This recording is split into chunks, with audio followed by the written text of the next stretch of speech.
Meus irmãos, nós somos chamados a viver uma vida cristã exemplar.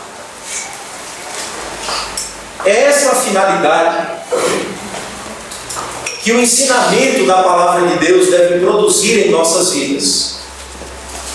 Ela deve ter a finalidade, ela deve cumprir o propósito, ela deve ser usada por Deus mediante o Espírito Santo, para que eu e você tenhamos o caráter de Cristo, para que eu e você tenhamos Cristo formado em nossas vidas.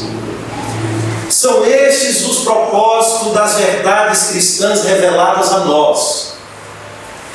Ela não só deve alcançar a nossa mente, fazer com que eu e você compreendamos o que nos é ensinado, fazendo com que eu e você compreendamos, como diz Paulo, a riqueza do nosso chamamento. Mas a palavra de Deus tem o propósito de nos levar às virtudes cristãs, que dignificam a vida cristã e que revelam Cristo em nossas vidas. As verdades mais sublimes do Evangelho devem nos levar aos deveres mais simples da vida cristã. A grandeza dos ensinamentos de Cristo deve nos levar a agir como Cristo agiu. E é justamente este o propósito. Paulo diz: Timóteo, toda a Escritura é inspirada por Deus.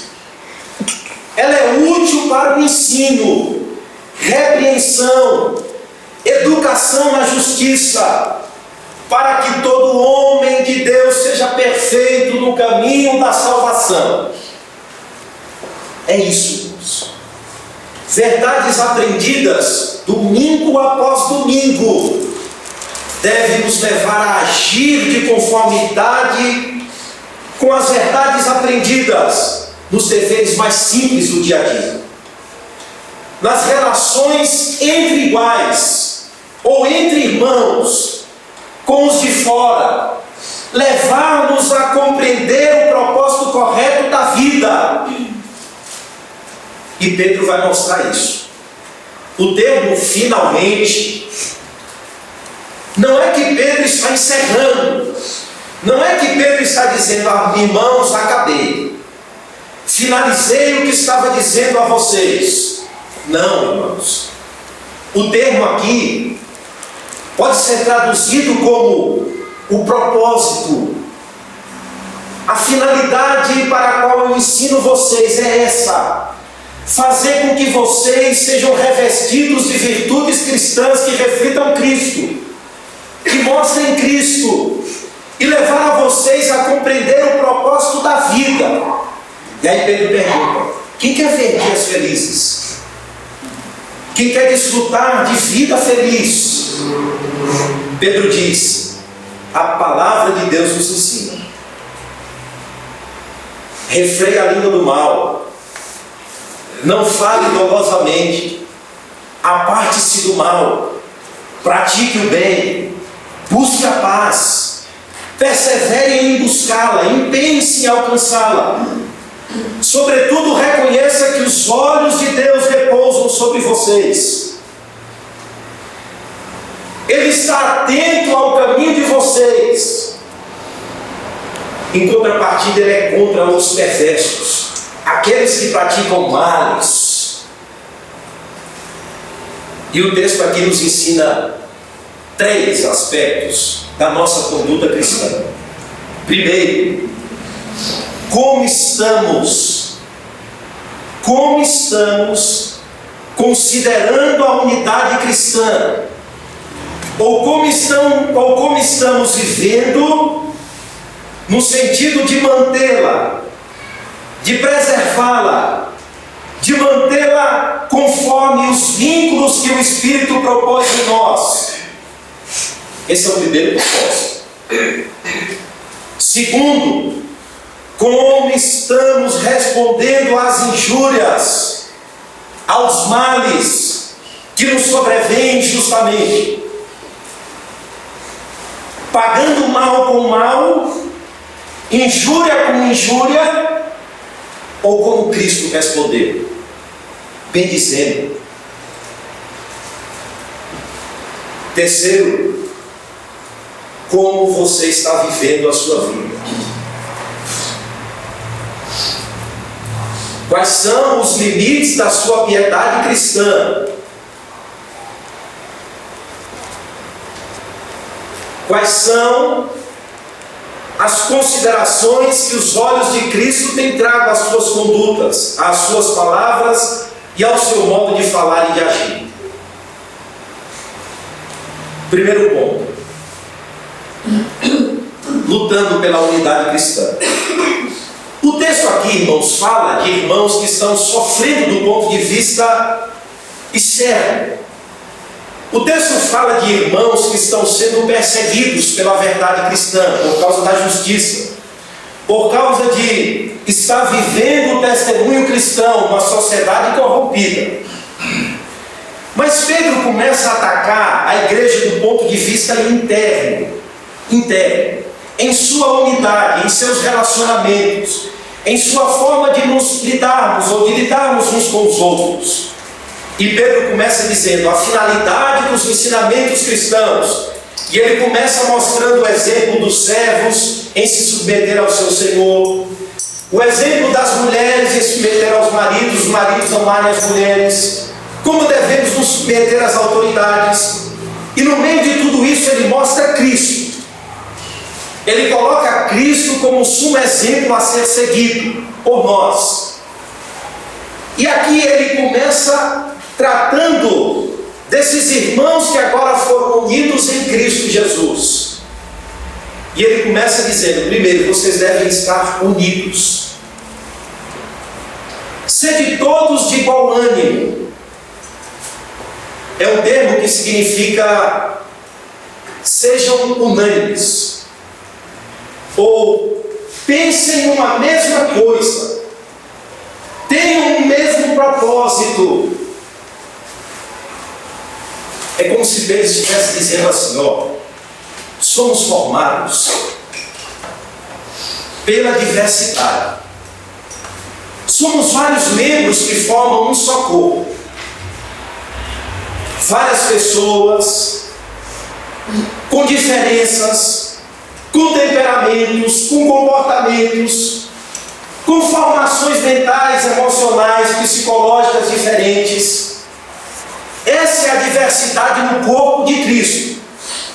A vocês que não eram povo, mas agora sois povo do Senhor.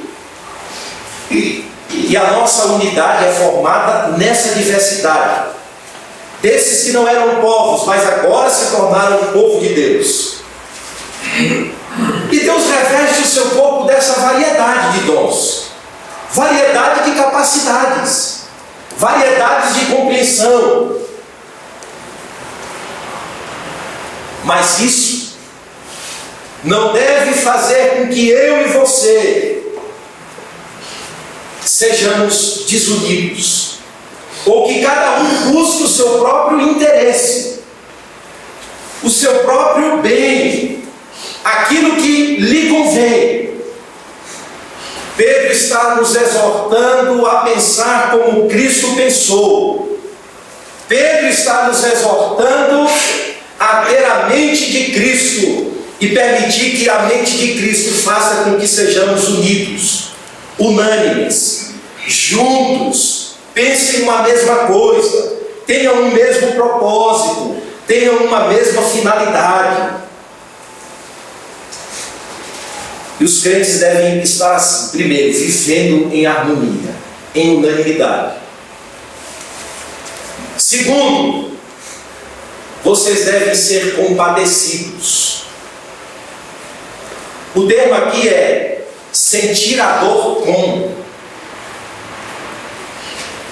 ter compaixão. Vocês precisam aprender a olhar a vida com os olhos dos outros, a sentir a dor do outro. É o termo compaixão. Irmãos, Paulo vai mais além. Quando ele diz que a unidade e a solidariedade no corpo de Cristo é uma verdade inegável. Quando ele diz que se um membro sofre, todos sofrem com ele. Se um membro se alegra ou é honrado, todos se alegram e são honrados com ele.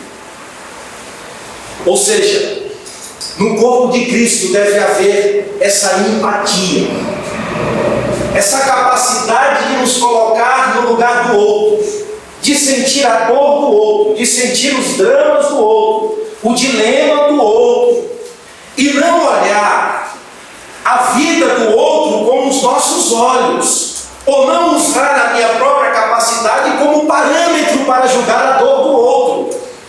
Essa é a graça que a palavra de Deus deve gerar em nós. Saber se colocar no lugar do outro e olhar a vida com os olhos dele. Sentir a dor que ele sente, sentir os dramas que ele sente, sentir as dificuldades que ele sente. Essa deve ser a empatia do corpo de Cristo. Sejam compadecidos. Compadecidos. Terceira característica: fraternalmente amigos. É a terceira característica do verso 8. Fraternalmente amigos. É uma palavra só, que vem de Filadélfia, e que é uma característica do amor entre irmãos sanguíneos, de uma mesma família, nascidos de um mesmo pai, de uma mesma mãe, criados por aqueles pais, criados naquele contexto familiar igual. E essa palavra foi usada no Novo Testamento para caracterizar essa fraternidade cristã.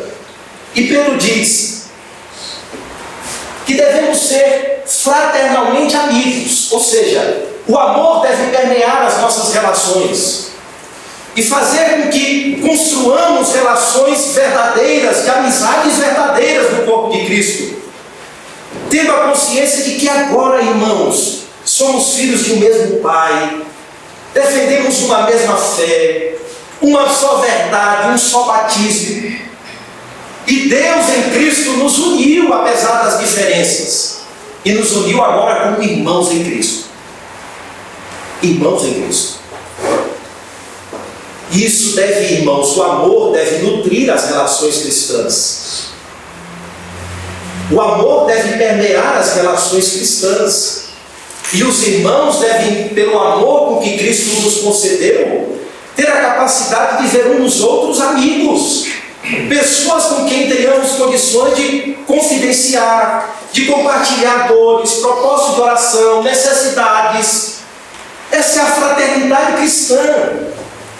E Pedro propõe isso para que o que vem de fora não afete a unidade que deve acontecer dentro.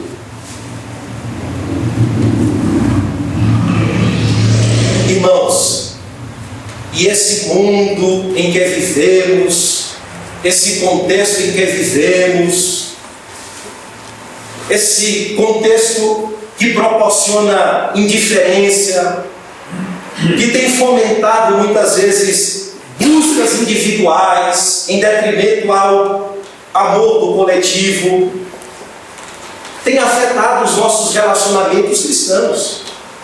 A desconfiança, o receio de compartilhar aquilo que precisa ser compartilhado, aquilo que Tiago diz: confessai as vossas faltas uns aos outros, foi roubada do corpo de Cristo, porque não temos deixado que o amor permeie as nossas relações.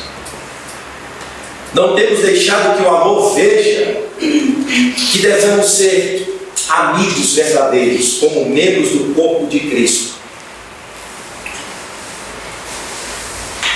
E aí, irmãos, desinteresse em ver o bem do próximo, desinteresse em ver o progresso do próximo, tudo isso tem afetado o corpo de Cristo. E essa é uma preocupação de Pedro, bem como deve ser uma preocupação nossa. deve ser a nossa preocupação em usar a palavra de Deus para que esses relacionamentos de amor entre amigos no corpo de Cristo sejam restaurados novamente.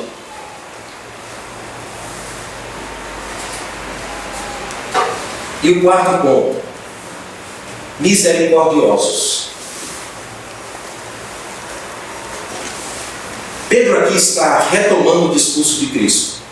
Bem-aventurados misericordiosos, porque alcançarão misericórdia. A palavra misericórdia aqui é: tenha boas entranhas. Coloque a miséria do outro em suas próprias entranhas. Essa é a ideia. E Pedro está mostrando que essa é uma característica dos filhos de Deus: misericordiosos. Sabe colocar a dor do próximo em si mesmo, no seu próprio coração, e sentir como ele sente as próprias misérias. E Pedro diz: sejam assim, misericordiosos. E quinta característica, irmãos: humildades. Sejam humildes, de pensamento baixo. Pense pouco de si mesmo. O Evangelho proporciona autoconhecimento. No mundo grego, irmãos, a humildade nunca foi uma virtude, nunca. A humildade sempre foi percebida como uma fraqueza, algo indigno, humilde. Mas para os cristãos, humildade é uma virtude. É algo que nos identifica com Cristo. Tende em vós o mesmo sentimento que houve em Cristo. Sendo Deus, não teve por usurpação ser igual a Deus. Assumiu a forma de servo. No reino de Deus, a pirâmide aqui é invertida. É o contrário. Maior no reino de Deus é quem se curva para servir. Maior aqui é o que serve a todos, e não quem é servido por todos. E o apóstolo Paulo escreve em Romanos 12, verso 3: irmãos, não pense de si mesmo além do que convém. E sabe quais são os símbolos da humildade cristã no Novo Testamento? Toalha e balde. Toalha e balde. O mestre, quando se assenta para lavar 24 pés sujos, ele está demonstrando que ele veio para servir. E diz a Pedro: o que eu faço não compreendes agora, compreenderás depois. Não que a ocasião de lavar pés se tornou uma doutrina, mas o exemplo de Cristo se tornou um marco a ser seguido, um exemplo a ser seguido. Se Cristo, sendo Deus, não teve por usurpação ser igual a Deus, não pensou elevadamente acerca de si mesmo, essa é a ideia de esvaziar-se, para servir pecadores como nós, para morrer em nosso lugar. É como se Pedro estivesse dizendo: qual o caminho a seguir? Qual a atitude a tomar? Se não ter um pensamento baixo acerca de nós mesmos para elevar os outros. E Pedro diz: sejam humildes. Pensem pouco acerca de si mesmo.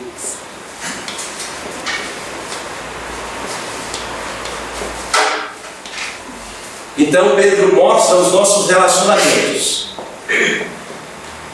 E agora vai mostrar relacionamentos no contexto, ou atitudes no contexto desfavorável.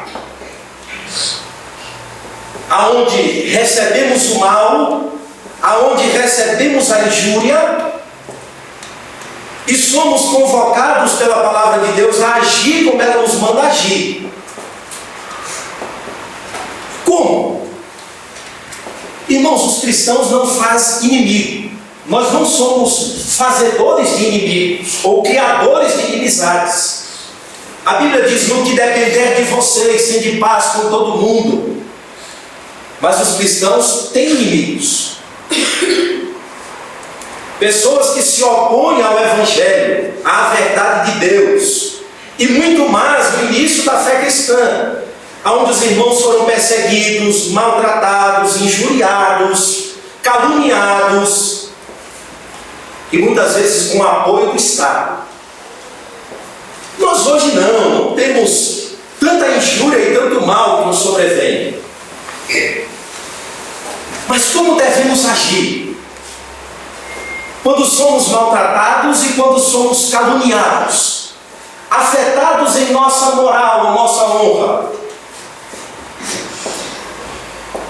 A palavra de Deus diz, primeiro, não paguem com a mesma moeda. Não pague com a mesma moeda. Como? Como não pagar o mal com o mal, ou a injúria com injúria? É o que a palavra de Deus diz, e foi assim que Cristo agiu. Verso 21, 22 e 23 do capítulo 2. Está indo lá. Porquanto, para isto mesmo fostes chamados, pois que também Cristo sofreu em vosso lugar, deixando-vos o quê? Exemplo para seguirdes os seus passos.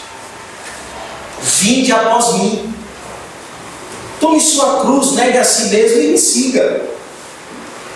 Mas como é que Cristo andou? Primeiro, não cometeu pecado. Nem dolo algum se achou em sua boca, nem dolo algum achou em sua boca. E no contexto real, onde Cristo foi afetado, veja como ele reagiu, verso 23. Pois ele, quando ultrajado, não revidava com traje. Quando maltratado, não fazia ameaças, mas entregava-se àquele que julga retamente. Olhem para Cristo. Portanto, a nossa atitude é não pagar com a mesma moeda. Segundo, a nossa atitude é bem dizer como retribuição ao mal e à injúria recebida. Verso de número 9. Antes, pelo contrário, bem dizendo, pois para isso mesmo fostes chamados, a fim de receberes bênção por herança. Essa atitude, irmãos, está vinculada ao nosso chamado cristão. Eu e você, nós somos chamados para seguir a Cristo. Fomos chamados para seguir os passos de Cristo e obedecer a palavra de Deus. E associado ao nosso chamado cristão, está justamente isso que está acontecendo aqui. Muitas vezes sofrer injustamente. Sofrer injustamente. Veja o que Pedro diz no verso 13 do capítulo 3. Ora, quem é que vos há de maltratar se fordes zelosos do que é bom? Verso 14. Mas ainda que venhais a sofrer por causa da justiça, bem-aventurados sois. Não vos amedronteis, portanto, com as suas ameaças, nem fiqueis alarmados. Antes santificai a Cristo, verso 15, como Senhor em vosso coração, estando sempre preparados para responder a todo aquele que vos pedir razão da esperança que há em vós. Nós somos chamados para seguir o exemplo de Cristo. Para agir como Cristo agiu. Para responder como Cristo respondeu. E a palavra, bem dizer aqui, se reveste de orar pelo que vos persegue. Orar por aqueles que estão injuriando, maltratando, porque está associado ao nosso chamado cristão, sofrer por causa da justiça, aguardando, sabe o que é aquela herança? Aquela salvação bendita, preparada nos céus para nós, que já começamos a desfrutar aqui, mas que será entregue de forma completa como herança, como bênção por herança. Portanto, irmãos, sofram por causa da justiça. Sigam o exemplo de Cristo.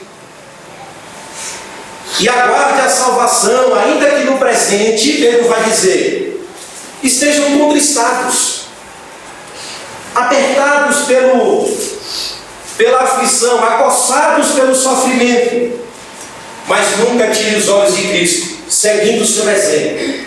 Responda não pagando mal com mal, porque agindo assim vocês vão estar agindo como eles estão agindo.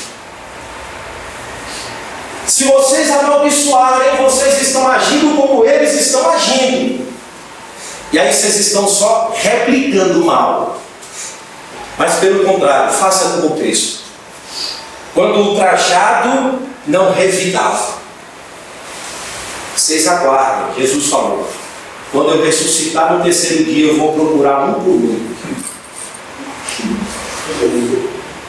Vocês não sabem com quem estão mexendo.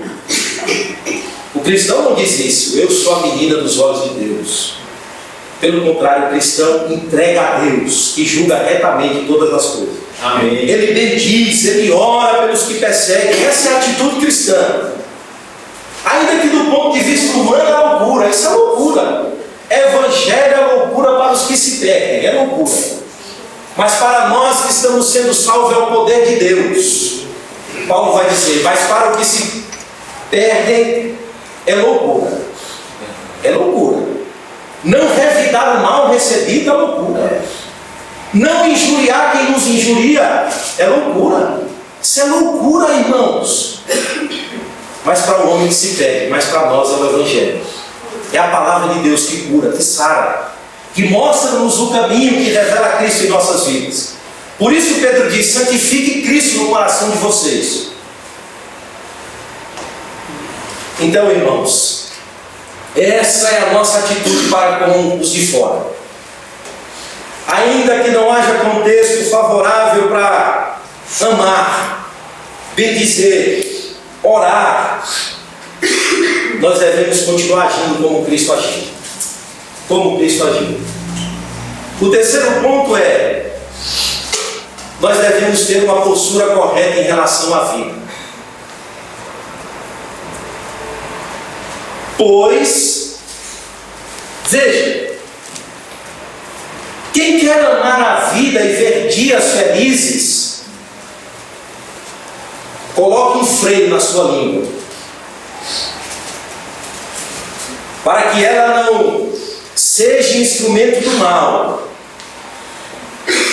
Evite que os seus lábios falem falsamente. Mas não é só a língua. O Evangelho deve mudar a nossa conduta. Aparte-se do mal.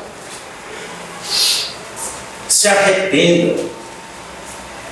Mas o arrependimento deve vir acompanhado de boas obras. Pratique o que é bom. Ou seja, não somos chamados a estar neutros, em cima do muro. Mas o arrependimento deve vir acompanhado de atitudes ou frutos dignos de arrependimento, que é a prática do que é bom. E tem mais. Busque a paz. Busque, se empenhe. Mas jamais desconsidere, como dizia os pastores do passado, estamos sempre na presença de Deus. Porque os olhos do Senhor repousam sobre os justos, e os seus ouvidos estão abertos às suas súplicas. Mas o rosto do Senhor está contra aqueles que praticam males.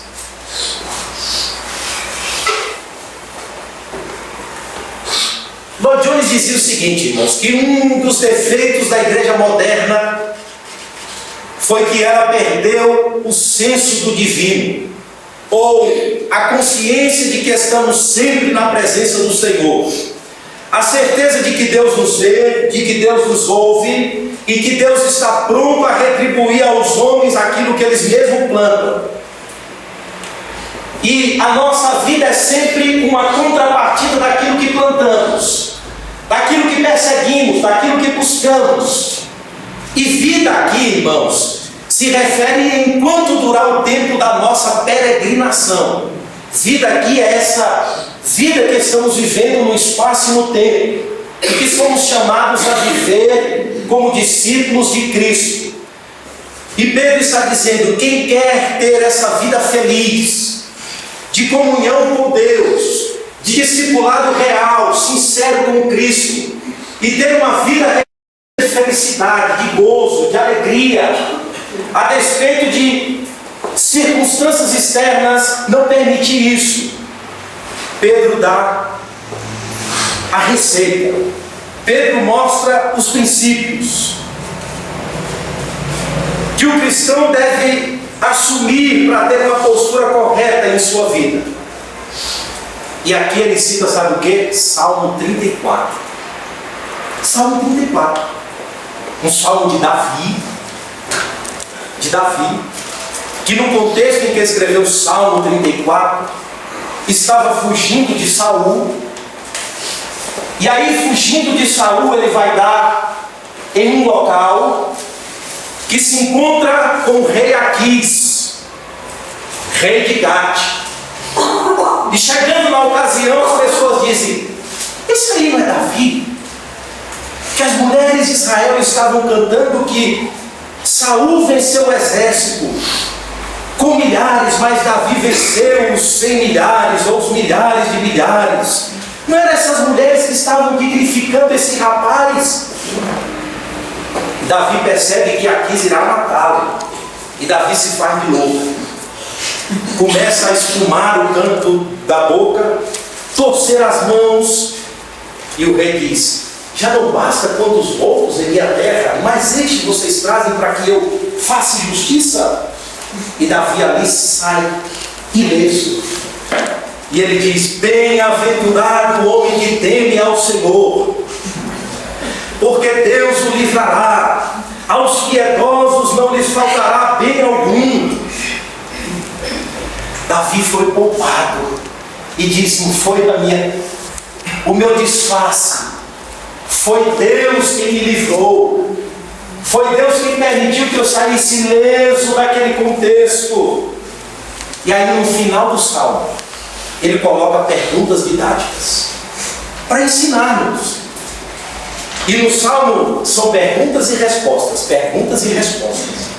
E a primeira pergunta é: quem quer amar a vida e ver dias felizes? Observe, quem quer amar a vida. Ou seja, fomos chamados a ter uma postura, e aqui o termo lá na construção original é: esse amor à vida e ver dias felizes exige de mim e de você uma postura. Exige um amor sincero por ela, por essa vida que Deus nos trouxe, de felicidade, de comunhão com Ele. E por amar essa vida, a primeira resposta, a primeira pergunta é: coloque um freio na sua língua. Coloque. Pare de, deixe de ir. Lute contra. E aqui está, irmãos, um dos vícios que o Novo Testamento combate: de usar a língua como instrumento do mal. A epístola de Tiago não poupa advertências. A língua é carregada de veneno. É mal que ninguém controla, porque ela inflama e coloca em prejuízo todo o curso de uma vida, diz Tiago. Ela prejudica toda a carreira da existência humana, diz Tiago. Compromete irremediavelmente uma vida.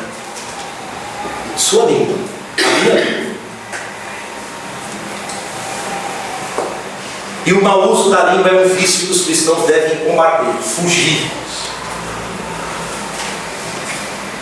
E como fugir? Refreie. A ideia é: coloque um freio, para que a sua língua não seja instrumento do mal, não seja usada para provocar o mal. Segunda resposta: quem quer ver ou quem quer amar a vida e ver dias felizes? Segunda resposta: evite que os seus lábios falem dolosamente. A palavra aqui, dolosamente, é usar falsas palavras. É esconder atrás de palavras macias uma intenção implacável. É como se Pedro estivesse dizendo: irmãos, não deixe que as nossas línguas, as nossas falas, as nossas palavras não sejam instrumento de engano,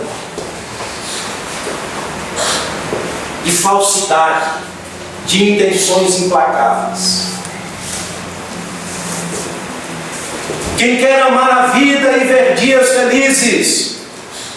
Terceira resposta, verso 11. Se arrependa. Aparte-se do mal, fuja do mal. Pratique o que é bom. Veja, é sempre uma postura minha e sua. Freie, aparte-se, pratique, empenhe-se, busque. É sempre uma postura nossa.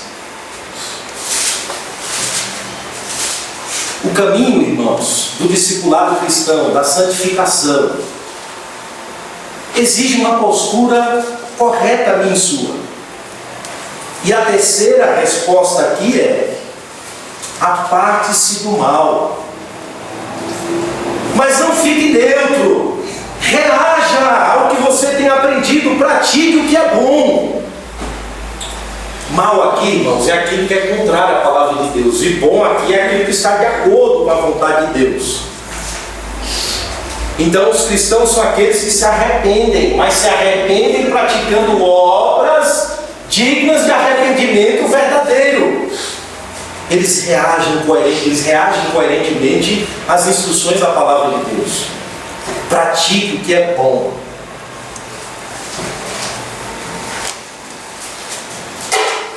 E quarta resposta: busque a paz. A NVI traduz assim, o verso de número 11: afaste-se do mal e faça o bem. Busque a paz com perseverança. Busque a paz com perseverança. A paz aqui não é automática, ela precisa ser buscada. E essa paz não equivale à acomodação, não é isso. A paz aqui, irmãos, é justamente a paz que procede de um bom relacionamento, de uma boa convivência. E essa paz não deve ser buscada a qualquer preço. Veja, se a verdade for ameaçada, ou se em detrimento a segurarmos a paz, tenhamos que abandonar a verdade, essa paz não merece ser buscada, nem mantida. A paz aqui é algo que se deve ser buscada, mas sem desprezar aquilo que ele já disse. Busque a paz, como? Refreando a língua do mal, evitando os lábios dolosos, apartando-se do mal, praticando o que é bom. É assim que se busca a paz.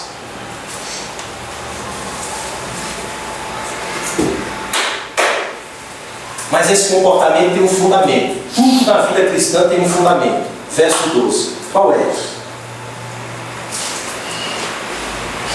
O cristão tem a consciência de que Deus tudo vê, tudo ouve e retribui justamente as obras de cada um. Porque os olhos do Senhor repousam sobre os justos e os seus ouvidos estão abertos às suas súplicas. A Bíblia aqui está dando forma a Deus. Está dando a Deus olhos e está dando a Deus ouvidos. Isso para mostrar que um dos atributos de Deus é a onisciência, é a onipresença. É um Deus que tudo vê, é um Deus que tudo ouve, é um Deus que tudo sabe. Era essa consciência que motivava os puritanos a viver sempre na presença de Deus, sabendo que os olhos do Senhor repousam. Ou seja, é como se os olhos de Deus estivesse parado sobre aqueles que não só foram justificados em Cristo, pois a palavra justo aqui no Salmo é aquele que, além de ter sido justificado em Cristo, é aquele que anda na justiça, anda praticando o que é correto, vigiando os seus vícios ou os males da sua própria vida, refreando a sua língua, cuidando das suas palavras e motivações, se apartando do mal, praticando o que é bom. E os olhos de Deus estão sobre esses justos.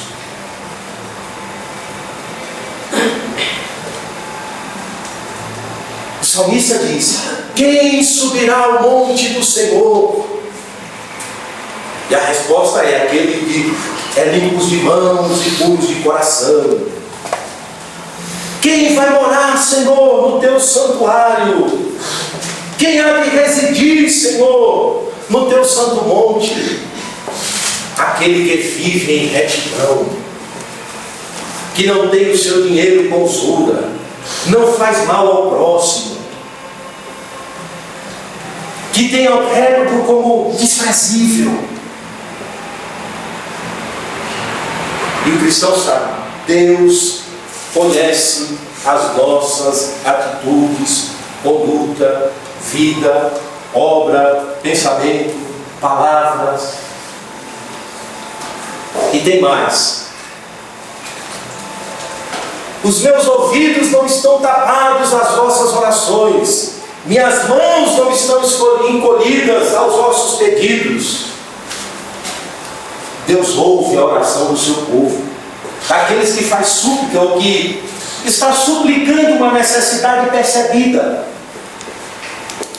Os ouvidos de Deus estão dilatados para ouvir. Mas como diz Paulo, irmãos, considerai a bondade e a severidade de Deus. Mas o rosto, a palavra rosto aqui, irmãos, na perspectiva hebraica, é quando Deus se volta irado contra alguém para fazer justiça, para despejar a sua ira.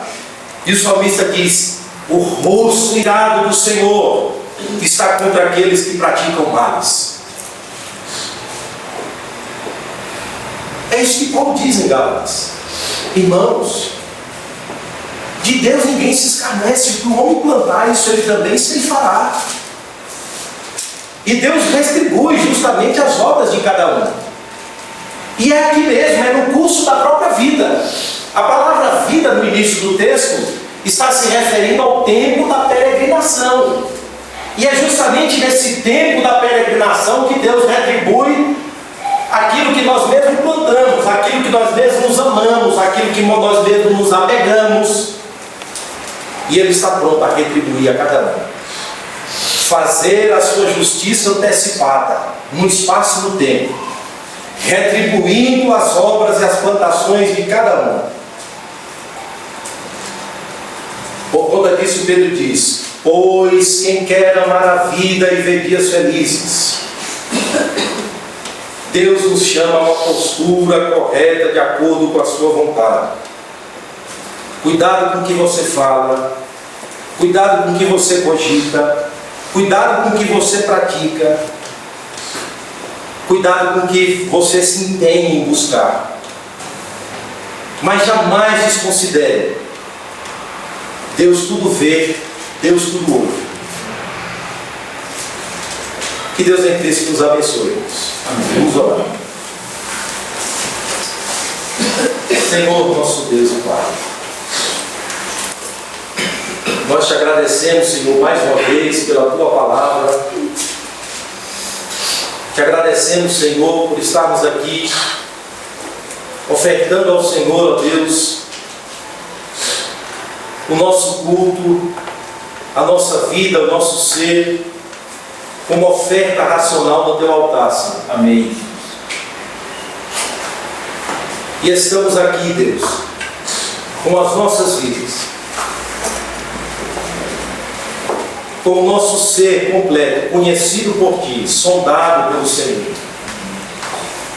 O Senhor que vê todas as coisas, que sonda todas as coisas, que tem os ouvidos abertos, Senhor, para ouvir a oração daqueles que se empenham em amar a vida. em se apartar do mal, em praticar o bem, Senhor. Nós queremos pedir o temor do Senhor sobre as nossas vidas. Queremos pedir ao Senhor, ó Deus, a graça, Pai, para viver a Tua palavra e seguir o exemplo de Cristo. A Tua graça sobre nós, ó Deus, sobre as nossas vidas, para que possamos vencer os vícios, Senhor. Vencer, ó Deus, o mal, Senhor, e praticar aquilo que é bom, aquilo que esteja de acordo com a Tua vontade, Senhor, que esteja de acordo com aquilo, ó Deus, que o Senhor revelou como padrão de justiça para o Teu povo.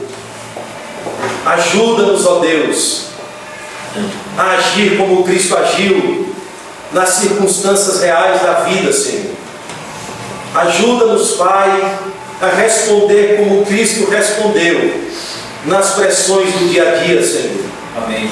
Ajuda-nos, ó Deus, a fugir, Senhor, daquilo, ó Deus, que há de prejudicar a nossa vida e o nosso próximo. E dá-nos, ó Deus, a graça de sermos educados na justiça pela Tua palavra. Forma Cristo em nós. Forma Cristo em nossa mente, nossa maneira de pensar, de falar, de agir, de cogitar. Forma Cristo em nós, ó Deus. Forma Cristo em nossas vidas. É o que nós te rogamos, ó Deus, em o nome de Jesus, o Teu Filho. Amém. Amém.